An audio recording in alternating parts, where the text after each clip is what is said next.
আপনি কি কখনো কোনো পাখিকে মনোযোগ দিয়ে পর্যবেক্ষণ করেছেন? তারা আশেপাশের শব্দের প্রতি খুবই সংবেদনশীল। মনে হয় যেন তারা প্রতিটি ব্যাপারে সজাগ এবং সচেতন। তবে আপনি কি সেই পাখির কান দেখেছেন? হলফ করে বলা যায় দেখেননি, কিন্তু পাখি তো শুনতে পায়। যদি পাখির কান না থাকে, তবে তারা কিভাবে শুনতে পারে?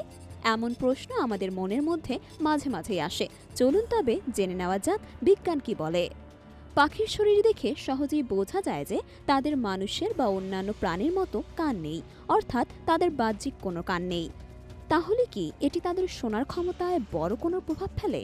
বাহ্যিক কান না থাকা কি তাদের শোনার ক্ষমতা কমিয়ে দেয়? এ বিষয়ে সরাসরি জানা খুবই কঠিন। তাহলে পাখি কিভাবে শোনে? পাখিদের কান রয়েছে, তবে তাদের বাহ্যিক কান নেই। তাদের মাথায় ছোট একটি গর্ত থাকে, যার মাধ্যমে শব্দ সংকেত মস্তিষ্কে পৌঁছায়। এই গর্তটি সহজে দৃশ্যমান নয়, কারণ এটি শরীরের পালকের নিচে ঢাকা থাকে। একে ইয়ার কভার্স বলা হয়।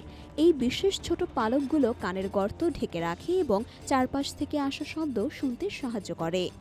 এই বিশেষ পালকের নিচে একটি ফানেল আকৃতির গর্ত থাকে, যেখান দিয়ে শব্দ পাখির অভ্যন্তরীণ কানে প্রবেশ করে। এরপর সেখানে বাইরের মাঝের এবং অভ্যন্তরীণ অংশ থাকে, যা মানুষের অদৃশ্য কানের মতোই। তবে পাখিদের বাহ্যিক কান নেই, যা স্তন্যপায়ী প্রাণীদের শব্দের উৎস এবং দিক শনাক্ত করতে সাহায্য করে। পাখিদের মাথায় যেখানে অন্যান্য প্রাণীদের কান থাকে, ঠিক সেখানেই তাদের কানের গর্ত থাকে। এটি মাথার বাঁ এবং ডান দিকে অবস্থিত। এছাড়াও তারা তাদের ঘাড় নাড়িয়ে চারপাশের শব্দ শুনতে সক্ষম হয়। বিজ্ঞানীরা দেখেছেন যে পাখিদের মাথার আকৃতি এমনভাবে তৈরি করা যা তাদের শব্দের উৎস শনাক্ত করতে সাহায্য করে। এমনকি উপর থেকে এবং নিচ থেকেও আসা শব্দ তারা বুঝতে পারে। পাখিভেদে কানের অবস্থান ব্যতিক্রম রয়েছে, যেমন প্যাঁচার কানের অবস্থান একটির থেকে আরেকটি সামান্য উঁচু বা নিচু হয়। এটি তাদের শব্দের উৎসের সঠিক অবস্থান নির্ধারণ করতে সাহায্য করে। এ কারণেই তারা এত দক্ষ শিকারী।